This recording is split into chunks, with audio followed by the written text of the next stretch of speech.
Swayam Prabha. Digital India. Educated India.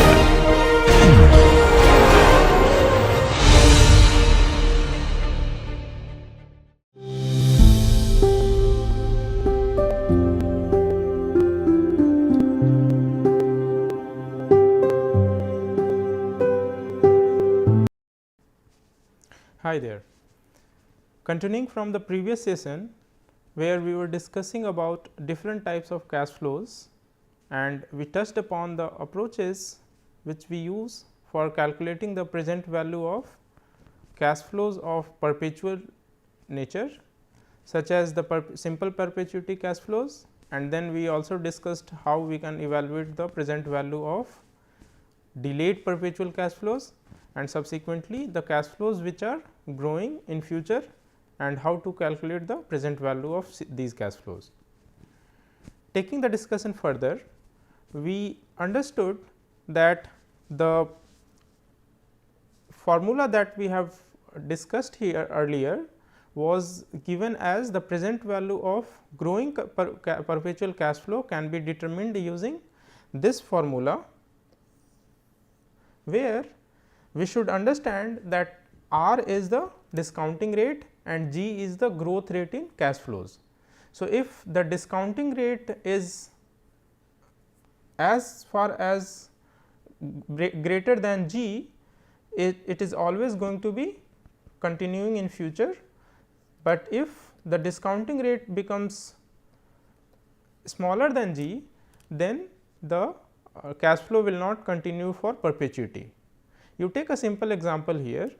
Suppose you invest some amount of money today in an investment which is supposed to give you a perpetual income, and that income is C. The investment that you are making today is X. So, if you expect that the growth rate in your income is more than R, which is G being greater than R, it implies that every period you are getting more money than your investment is generating, and that is why it will not continue for perpetuity in future. So, the basic assumption of this growing perpetuity approach is the growth rate should be less than the rate of discounting which we are using, which is given by R should be always greater than G. Now, let us move on to the different type of cash flows that we have touched upon earlier, that is annuity cash flows. Before we move on to annuity cash flow, let me jot down the formula that we have discussed. So, we have known that perpetual cash flow is given as present value is equal to C by R, where C is your cash flow, R is your discounting rate, and growing perpetuity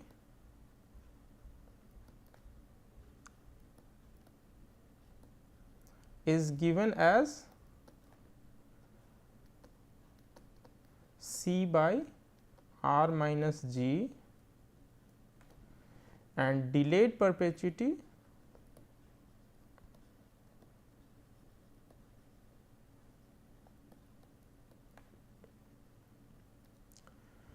is given by C by R by 1 plus let me rewrite this. So, basically we have discussed earlier that a delayed perpetuity implies that the perpetual cash flow is occurring at a later date. So, C by R divided by 1 plus R to the power n, where n is the number of years for which it is delayed. Now, let us move on to annuity cash flows. So, annuity cash flows are cash flows which are being generated for certain number of years only. It will not move on in the future for perpetuity, and we have seen that it has a predefined maturity period or number of years for which we need to calculate. Examples could be investment in your fixed deposits, insurance premium, or any other investment which has a fixed tenure such as maturable bond.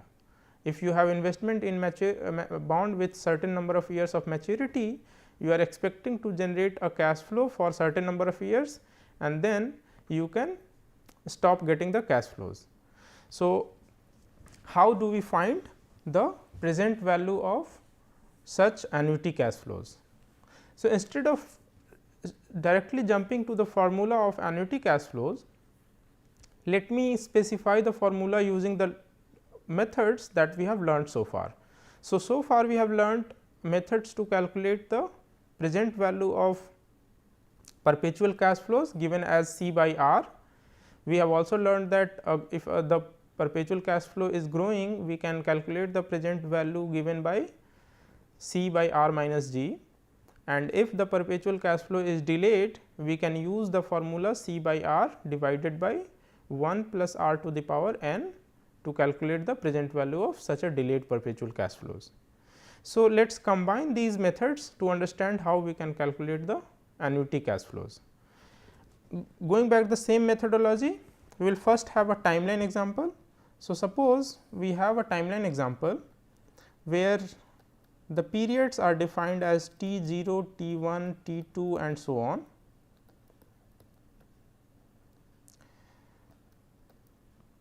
And it continues till perpetuity.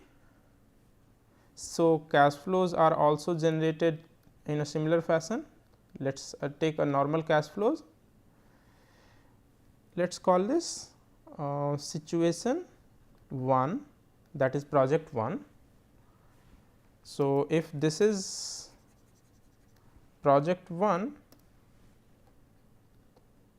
let us have a project 2 where a similar timeline for perpetuity given time given as T 1, T 2 and so on. But the difference in this scenario is the cash flow is occurring after, let us say this is T 100. So, at T 101 year. So, let us say this is given as T 100, T 101 and so on.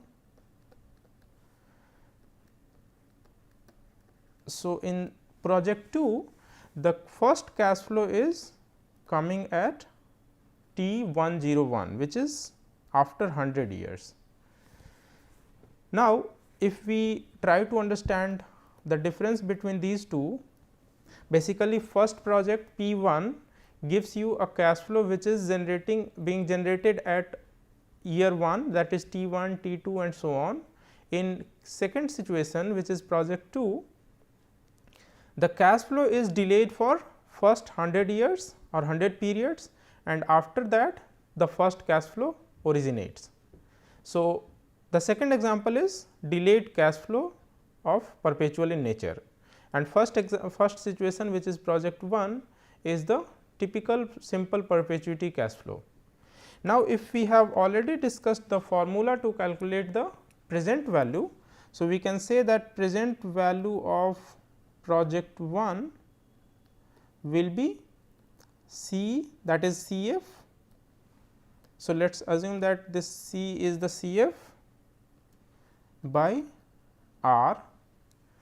In case of present value of project 2, it will be C by R, of course, divided by 1 plus R to the power 100, right, because this has delayed for 100 years and it is starting at 100 first year. So, if we simplify this formula to understand the net present value of situations for which the perpetuity is gone and the cash flow is generated for certain number of years. So, it will be as simple as that. So, in this case the cash flow is occurring at perpetuity. In this case, the cash flow is occurring from here till perpetuity, right. So, the difference between these two cash flows will be basically the cash flow which is basically generated as T1 till T100. So, basically this will be annuity for 100 years, right. So, when you try to understand the nature of cash flows for first 100 years, then it will be P 2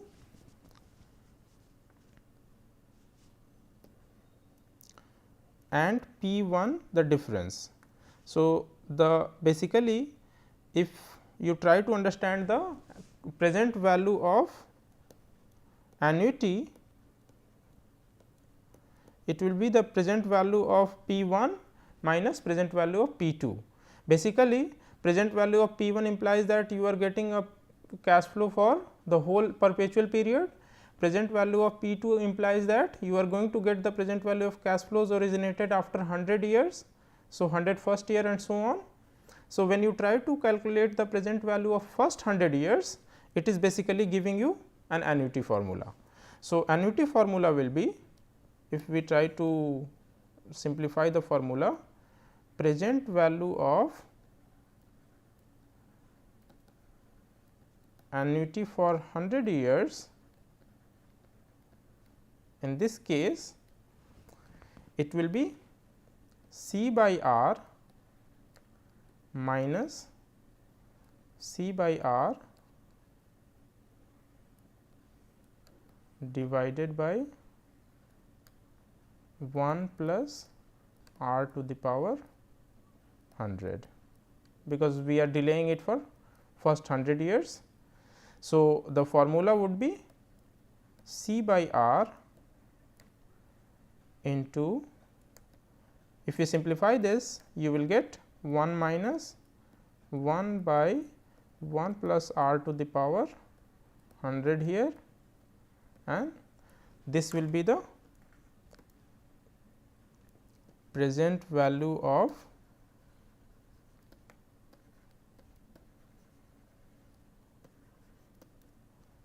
$100-year annuity.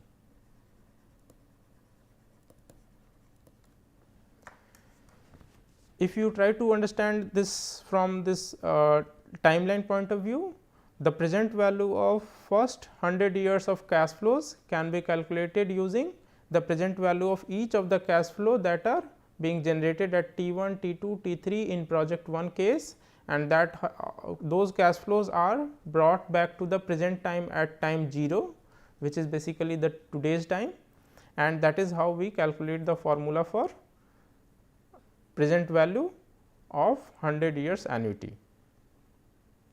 So, basically if we simplify this formula, present value of annuity will be, to keep it simple, C by R 1 minus 1 by 1 plus R to the power number of years for which it has been delayed, and if it is number of years given as 102, you have to take n minus 1, because your first cash flow is generated at 100 first. So, 100 first minus 1 will be number of years of 100. So, this is the formula that you can use to calculate the present value of annuity cash flows for certain number of years. You have to be careful while calculating this present value of future cash flows, because this becomes very critical when you try to understand at what year the first cash flow is being generated, which basically means that the number of years for which it has been delayed. So, this is for understanding how the annuity cash flows can be calculated in terms of present value. If you try to simplify the same formula using the growing annuity. So, if we go back to the growing annuity case, where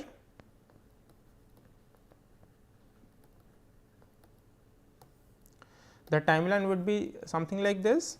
So, you have time as defined as t 0, t 1, t 2 and so on, and this is limited for certain number of years, let us say n, and cash flow are growing.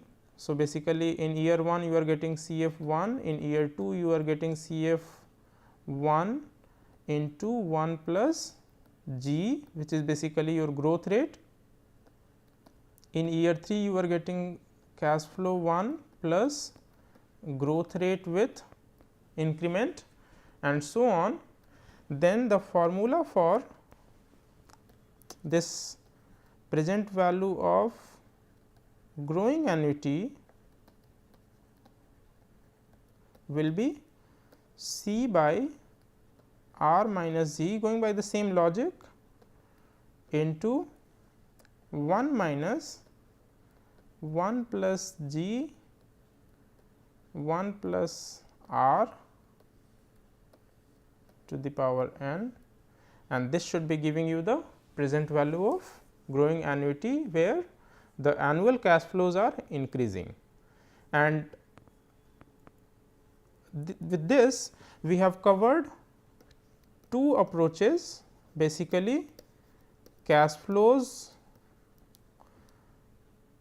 So, basically we are trying to discuss the present value of cash flows of perpetual in nature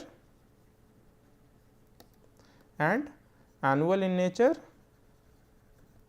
In perpetual we discussed simple perpetuity, which is basically given as C by R. Then we discussed delayed perpetuity,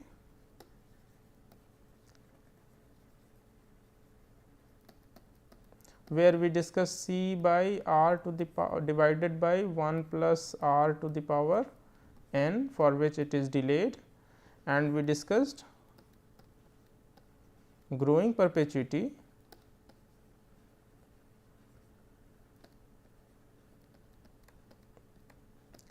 where we came up with the formula C by R minus G, where G is the growth rate. And then in annual we discussed simple annuity,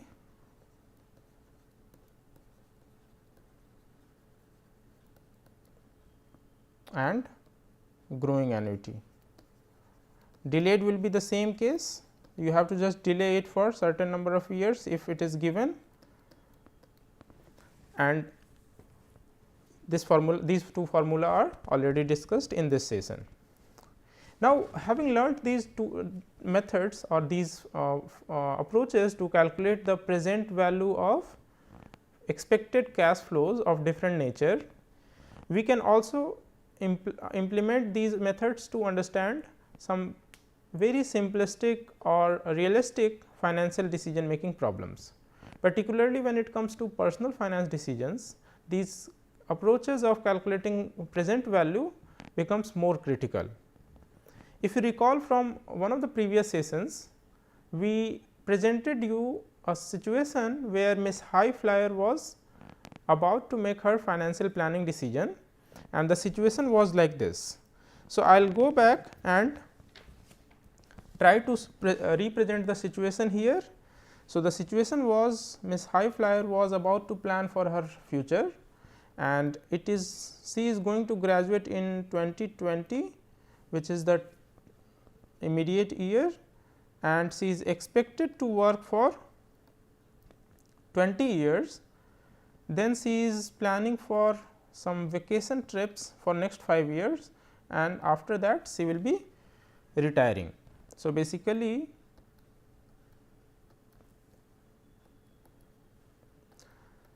we had defined earlier that this will be her working period,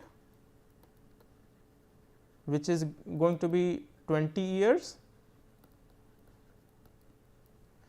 This is going to be her vacation period or holidays, and this is going to be her retirement. If you recall, we said that in holiday period she will be needing 5 lakh rupees every year,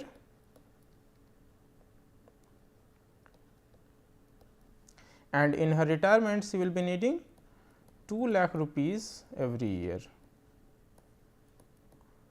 for her survival. The question was how much amount of money to be saved every year, investment per year for 20 years, so that it should be equal to her holidays for of 5 lakh rupees per annum for 5 years and retirement requirement for of 2 lakh rupees per year for perpetuity. Now, this is the situation, and additional information was given as the rate of interest that can be used as borrowing or lending rate to be, let us say 7%. If you recall, this was the situation given to you. Now, if you try to calculate the present value of these cash flows using the methods that we had discussed in this session and earlier session, we know that this is an annuity situation where annuity cash flow, this is a perpetuity cash flow,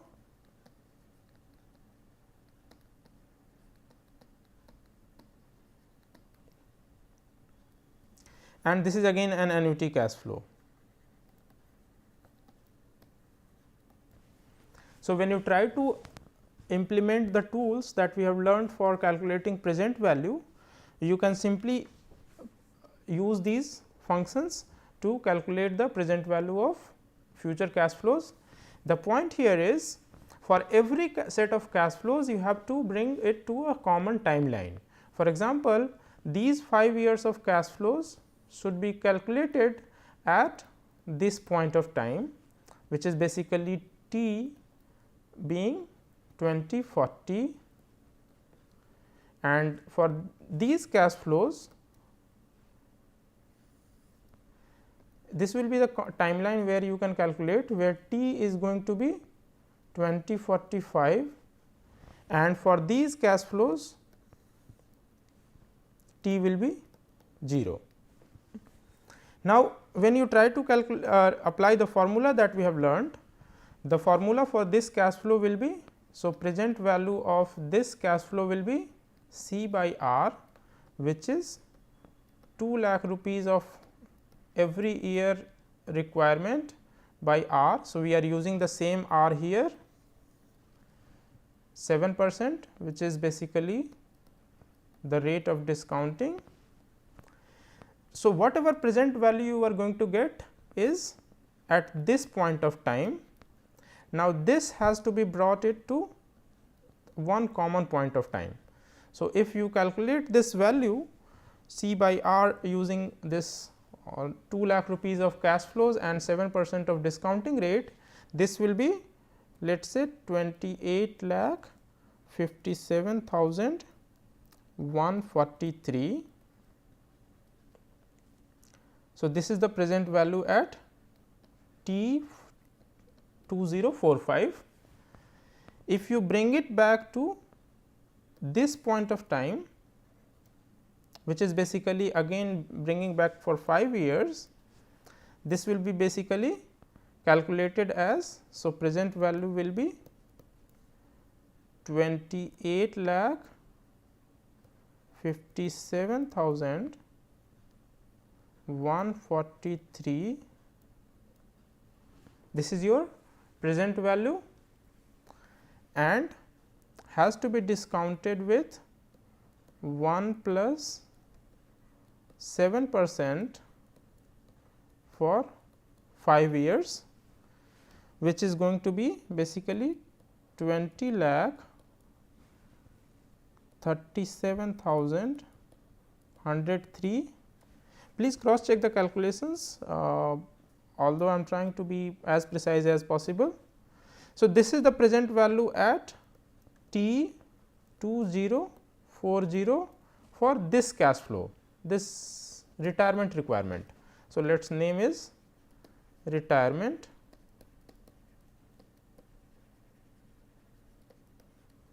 This is the present value of retirement fund.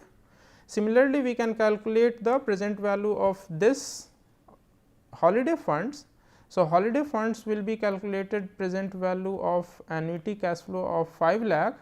So, we have 5 lakh here, that is C by R, which is 7% into 1 minus 1 by 1.07, which is 1 plus R to the power n, which is 5. So, the calculated value is given as 20 lakh 50,000 and 99. So, this let us call this holiday fund. So, as explained earlier, if you are doing a financial planning for Miss High Flyer, you know that at time t 2040, this which is basically this point of time, she will be needing cash flow 1 and cash flow 2, right. So, the requirement for her will be cash flow 1 and cash flow 2, and the total sum total of cash flow 1 and cash flow 2 should basically be total of this amount of money, which is basically x into x is the amount of money that she has invested into 1 plus 7%, which is R to the power 20 years, which is basically the compounded value of the investment that she has made, and this should be equal to C 1 plus C 2, right, because this is the value that will be the value of investment x that is to be made at this point of time, and it should be equal to C 1 and C 2. So, that her investment should be sufficient enough to cover her holiday requirement and in future for her retirement requirement. Now, if you equate this value, so x into 1 plus 0.07 for 20 years is equal to C 1 and C 2. C 1 and C 2 sums up together to 40 lakh 87,202. So, if you equate this, you should be able to find the value of x, and it should be giving it to the value of investment that is to be made per annum to get the financial planning done. An alternative way could be to bring all these C 1 and C 2 back to present value, that is today, and this instead of this compounding you can use it for discounting it to C by R into 1 plus 1 minus 1 by 1 plus R to the power n, that is 20 years. So, that will be an alternative approach. I hope you try to calculate the value and come up with some solution. We will discuss more similar examples of financial planning in next session, and till now we have already touched upon the calculation of present value of different type of cash flows, including perpetuity and annuity cash flows. This example was illustrated to highlight the situations of personal finance problems. That is it for now. Thank you very much.